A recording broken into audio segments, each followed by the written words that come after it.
So the Prophet ﷺ here says, مَنْ رَأَى مِنْكُمْ مُنْكَرًا فَلْيُغَيِّرْهُ بِيَدِهِ. Whoever from amongst you sees that which is munkar, that which is evil, he should change it with his own hand. Now, it doesn't just mean you saw evil and suddenly you start smashing the people, hitting them, destroying them, creating a big commotion and, making a bigger issue out of that which was not really as big. Like I said, the minute you see something evil, the first thing you do, you ask yourself, is it really considered unacceptable according to everyone, or is there difference of opinion? If there is difference of opinion, let it be. But at the same time, in your heart, you won't participate in it, right? You might want to speak about it. Those are the other levels that I'm going to get to. But the first level, you need to make sure, and this is very, very important. Many people read this hadith and immediately think, you know what? That's it. I saw a brother do this, drinking alcohol. I'm going to go and smash him. I'm going to break the bottle. I'm going to take it and throw it on one side, not realizing you're probably going to create more harm. You need to ask yourself, is it wrong unanimously? The answer in the case of alcohol is yes. Number two, do you have authority to do what you're about to do? In a lot of the cases, if you want to physically change things, you probably don't have that authority.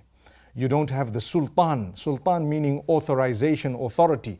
The land, the law of the land you live in. As much as it may or may not be Islamic. If it is Islamic, you need to make sure that you convey that wrongdoing to someone who has the authority to sort it out. You don't just take it. There might be a procedure that you don't know.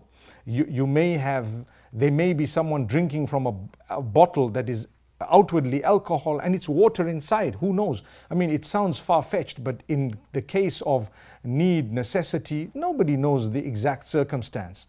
Sometimes there are bottles that look so alcoholic and there is a small little sign there saying 0% alcohol.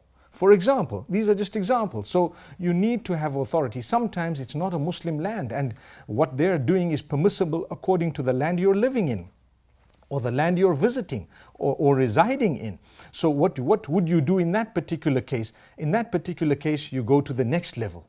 The next level is, to say something.